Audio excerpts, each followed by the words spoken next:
দুবাইতে air show চলাকালীন ভারতীয় যুদ্ধবিমান তেজস ভেঙে পড়ল। সেই ছবিটা আপনাদের সামনে রাখবো। যখন দুবাইতে এয়ার শো চলছিল, ভারতীয় যুদ্ধবিমান তেজস ভেঙে পড়লো এবং ভেঙে পড়ার পর মাটি ছোঁয়া মাত্র তাতে ভয়ঙ্কর আগুন ধরে যায়। এই হচ্ছে ছবি, একেবারে ঘটনার মুহূর্তের ছবি আপনারা দেখতে পাচ্ছেন। এয়ার শো চলছিল দুবাইতে, ঠিক তখনই ফাইটার জেট তেজস ভেঙে পড়ে। ভেঙে পড়ার পর যখনই নিচের দিকে অত্যন্ত দ্রুত গতিতে ছুটে আসছে, মাটি স্পর্শ করা মাত্রই সেখানে ভয়াবহ বিস্ফোরণ, আগুন ধরে যায় সেই যুদ্ধ বিমানে। সেই মুহূর্তের ছবি আপনারা দেখতে পাচ্ছেন।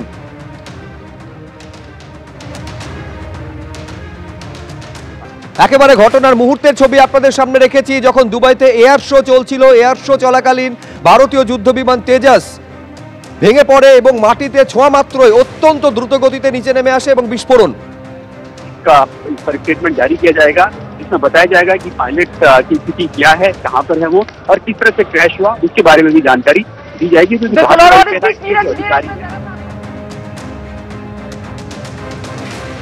এবং তারপরে আগুন ধরে যায় এই ফাইটার জেটে, চারিদিক কালো ধোঁয়ায় ঢেকে যায়। ঘটনার মুহূর্তের ছবি আপনারা দেখতে পাচ্ছেন। এটা দুবাইয়ের ছবি, এয়ার শো চলছিল দুবাইতে, তখনই ঘটে যায় এই ভয়াবহ বিপর্যয়।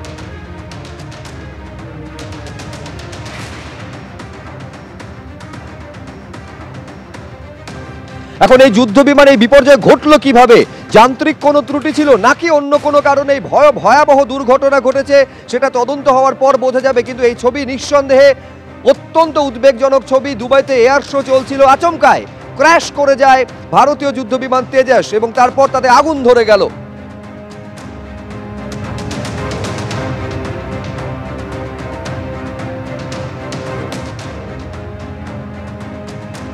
এখন সব থেকে বড় প্রশ্ন হচ্ছে পাইলট তিনি সুরক্ষিত রয়েছেন কিনা।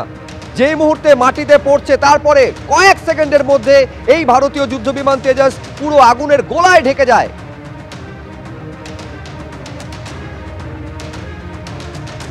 মাটিতে আছড়ে পড়া মাত্রই ভয়াবহ বিস্ফোরণ এবং তারপর বিশাল আগুনের গোলার উদ্গীরণ হতে দেখা যায়। চারিদিক কালো ধোঁয়ায় ঢেকে গিয়েছে। এখন পাইলট তিনি কি অবস্থায় আছেন, এইটা সব থেকে বড় প্রশ্ন। এই ঘটনা ঘটেছে দুবাইতে এয়ার শো চলাকালীন।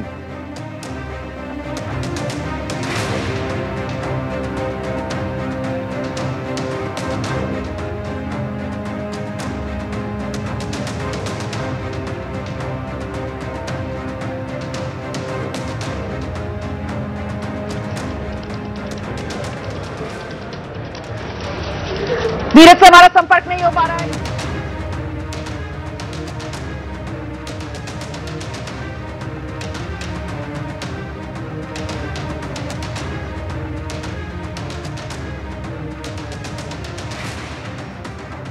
এটা ঘটনার মুহূর্তের ছবি দেখছেন। মাঝ আকাশে ছিল ভারতীয় যুদ্ধ বিমান তেজস। যখন দুবাইতে এয়ার শো চলছিল, সেই এয়ার শো চলাকালীনই হঠাৎ ভেঙে পড়ে তেজস এবং তারপর মাটিতে আছড়ে পড়া মাত্রই সেখানে আগুন ধরে যায়।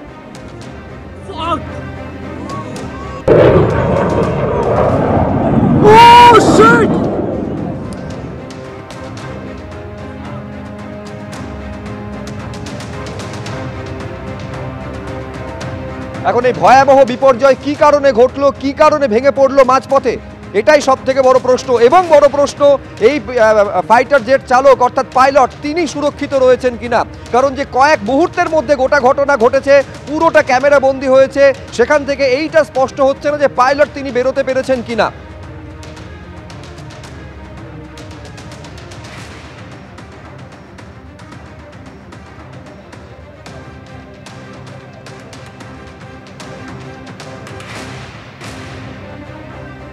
ভয়াবহ বিমান দুর্ঘটনা ঘটে গেল দুবাইয়ের আকাশে। এয়ার শো চলাকালীন ভারতীয় যুদ্ধ বিমান তেজস মাঝ আকাশে ভেঙে পড়ে এবং তারপর ক্র্যাশ করে যায়।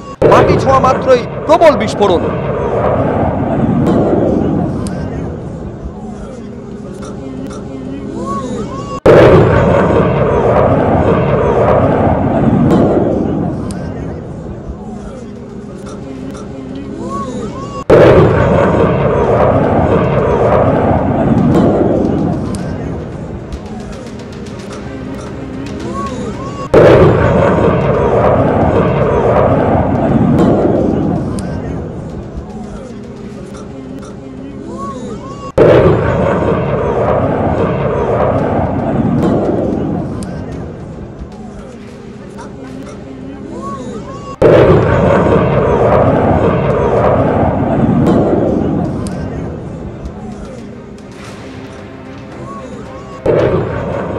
ঘটনা ঘটার মুহূর্তে একেবারে তারপরই কালো ধোঁয়ায় চারপাশ ঢেকে যায়। দুবাইতে এয়ার শো চলছিল, সেই এয়ার শোতে ভারতীয় যুদ্ধ বিমান তেজাস যখন মাঝ আকাশে ছিল হঠাৎ করে তা ক্র্যাশ করে অত্যন্ত দ্রুত গতিতে মাটিতে আছড়ে পড়ে এবং আছড়ে পড়া মাত্রই মাটি ছোঁয়া মাত্রই তাদের প্রবল বিস্ফোরণ ঘটে।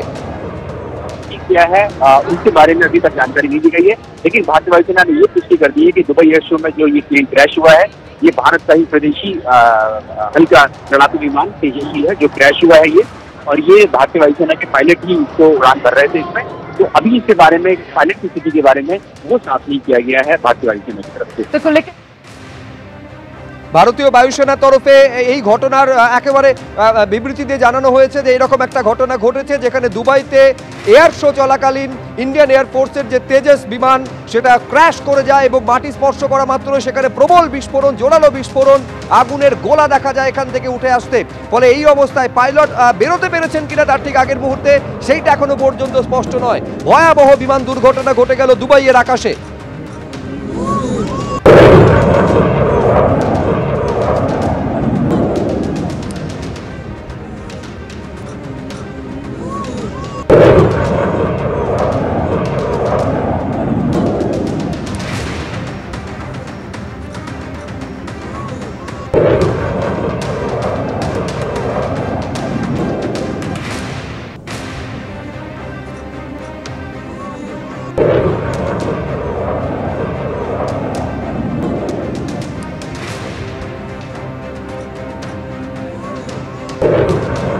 কিন্তু এই বিপর্যয় ঘটলো কি কারণে এইটা এখনো পর্যন্ত স্পষ্ট নয়, কিন্তু যে ছবি সামনে এসেছে তা রীতিমতন ভয়ঙ্কর। সেই ছবি দেখতে পাচ্ছেন মাঝ আকাশে উঠছিল ভারতীয় যুদ্ধ বিমান তেজস, দুবাইতে এয়ার শো চলছিল, তারপরে ভয়াবহ বিপর্যয় ঘটে গেল, মাটি ছোঁয়া মাত্র বিস্ফোরণ এবং তারপর আগুনের গোলা।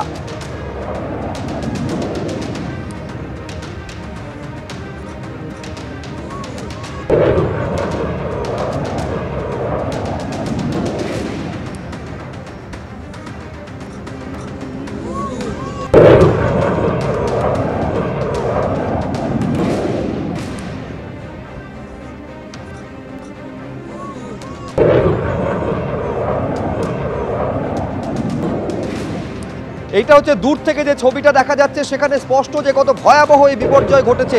এই বিপর্যয়ের ফলে পাইলট কি অবস্থায় আছেন এইটা এখনো পর্যন্ত স্পষ্ট নয়। মাটি ছোঁয়ার আগে কি পাইলট নিজেকে সেখান থেকে বাইরে বের করতে পেরেছিলেন এখনো স্পষ্ট নয়। এই ভয়াবহ দুর্ঘটনা ঘটলো কিভাবে নিঃসন্দেহে তার তদন্ত হবে, কিন্তু যে ঘটনা ঘটেছে, যে ছবি ধরা পড়েছে ক্যামেরায় তা ভয় ধরানোর মতন। দুবাইতে এয়ার শো চলছিল, সেই এয়ার শো চলাকালীন এই ভয়াবহ বিপর্যয় যেখানে ভেঙে পড়লো মাঝ আকাশে ভারতীয় যুদ্ধ বিমান তেজস, মাটিতে আছড়ে পড়া মুহূর্তে সেখানে ভয়াবহ বিস্ফোরণ, আগুনের গোলা উঠতে দেখা গেল, আগুন ধরে গেল তেজসে।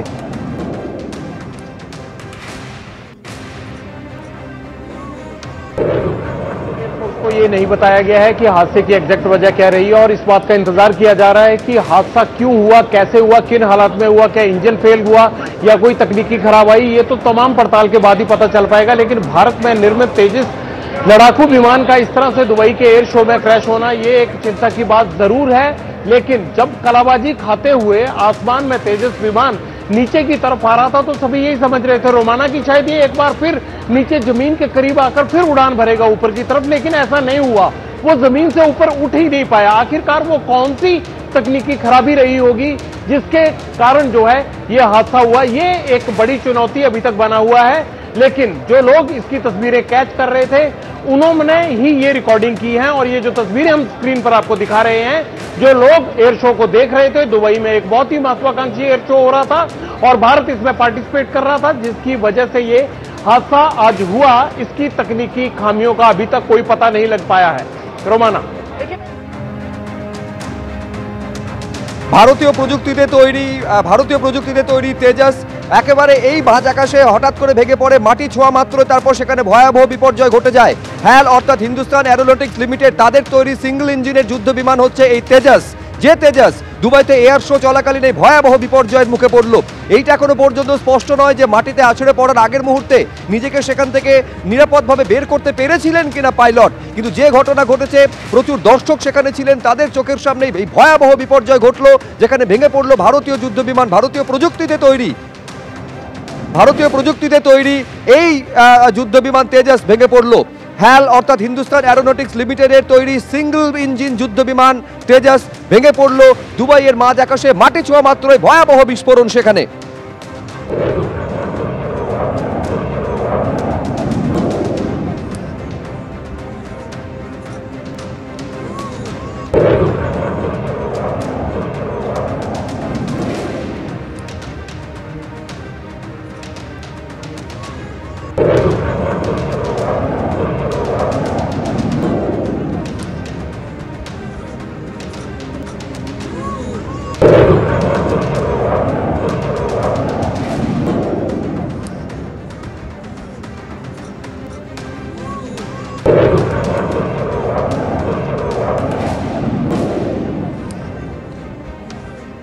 ঘণ্টাখানেক আগে এই ঘটনা ঘটেছে, যেখানে দুবাইয়ের এয়ার শো চলছিল, সেইখানেই ভারতীয় যুদ্ধ বিমান তেজাস ভেঙে পড়ে, ক্র্যাশ করে। মাটি স্পর্শ করা মাত্রই সেখানে ভয়াবহ বিপর্যয় ঘটে যায়, আগুন ধরে যায়, আগুনের গোলা বেরোতে দেখা যায়। ভারতীয় প্রযুক্তিতে তৈরি এই তেজাস হ্যাল অর্থাৎ হিন্দুস্তান অ্যারোনটিক্স লিমিটেডের তৈরি সিঙ্গল ইঞ্জিন যুদ্ধ বিমান তেজাস প্রদর্শনী চলছিল, যেখানে এই ভয়াবহ বিপর্যয়ের মুখে পড়ল ভারতীয় যুদ্ধ বিমান তেজাস। ব্রিগেডিয়ার দেবাশিস দাসের সঙ্গে আমরা যোগাযোগ করতে পেরেছি। ব্রিগেডিয়ার দাস, যে ছবিটা দেখা যাচ্ছে সেটা একেবারে অত্যন্ত ভয় ধরানোর মতন। দুবাইতে এয়ার শো চলছিল, যেখানে ভারতীয় এই যুদ্ধ বিমান তেজাস হঠাৎ করে ক্র্যাশ ল্যান্ড করলো এবং তারপর সেখানে মাটি ছোঁয়া মাত্রই বিরাট একটা আগুনের গোলার উদ্গীরণ দেখা যাচ্ছে। কিভাবে দেখছেন আপনি? দেখুন, দুটো ব্যাপার হতে পারে। একটা হচ্ছে যে সত্যিকারেরই কোনো যান্ত্রিক ত্রুটি হয়েছে, যেটার কারণে এটা হয়েছে। কিন্তু জেনারেলি এই এয়ার শোতে যে কোনো দেশেরই কোনো এয়ারক্রাফট যদি পাঠায়, তেজাস তো আমাদের নিজস্ব, সেখানে অনেক রকম চেকস অ্যান্ড ব্যালেন্সের মধ্যে বহুবার দেখার পরে তারপরেই পাঠানো হয়। আরেকটা যেটা হতে পারে সেটা হচ্ছে স্যাবোটাজ, যে কেউ এটাকে ঘটাচ্ছে যার জন্য যাতে কি ভারত যে টেকনোলজিক্যাল একটা উন্নতির দিকে চলে যাচ্ছে সেখান থেকে কিছুটা অন্তত হলেও পিছনে আসে। এবং এটা নতুন কিছু না, হলে আমি আশ্চর্য হব না, আমি বলছি না যে এটা স্যাবোটাজ, বাট হলেও আশ্চর্য হব না। এরকম বহুবার হয়েছে, আমাদের দেশের নিউক্লিয়ার সায়েন্টিস্টদের টার্গেট করা হয়েছে, আমাদের দেশের যে টেকনোলজিক্যাল গ্রোথ, সেই গ্রোথ স্টোরিটাকে নানানভাবে টার্গেট করা হয়েছে, কখনো স্পেস সায়েন্টিস্টদের টার্গেট করা হয়েছে। এটাও হতে পারে, আবার নাও হতে পারে, একদম সাধারণ যান্ত্রিক গোলযোগ হতে পারে। আমরা বিশ্বের অনেক জায়গায় দেখেছি যে, মানে আমি একদম প্রথম বিশ্বের কথা বলছি, যে তাদের নিজস্ব ফাইটার এয়ারক্রাফট এয়ার শোতে ক্র্যাশ করে গেছে, সেরকম একটা কিছু হতে পারে। আবার স্যাবোটাজের এখন তো এত তাড়াতাড়ি সবকিছু জানা যাবে না, বাট সেটাও উড়িয়ে দেওয়া যায় না যে অন্য কোনো তৃতীয় দেশ যারা চায় না, কারণ পৃথিবীতে ফাইটার এয়ারক্রাফট বানায় বা প্লেন বানায় এরকম সংস্থা কম, তাদের মধ্যে একটা বিশাল কম্পিটিশন থাকে। তো সেটাও একটা অ্যাঙ্গেল, সেটাও খতিয়ে দেখবে আই এম শিওর ভারতবর্ষের যারা সেখানে আছেন। কিন্তু কোনোটাই এখন তো স্থিরভাবে বলা যাবে না, বাট আমি কোনোটাকেই উড়িয়ে দেবো না। এবিপি আনন্দ, এগিয়ে থাকে, এগিয়ে রাখে।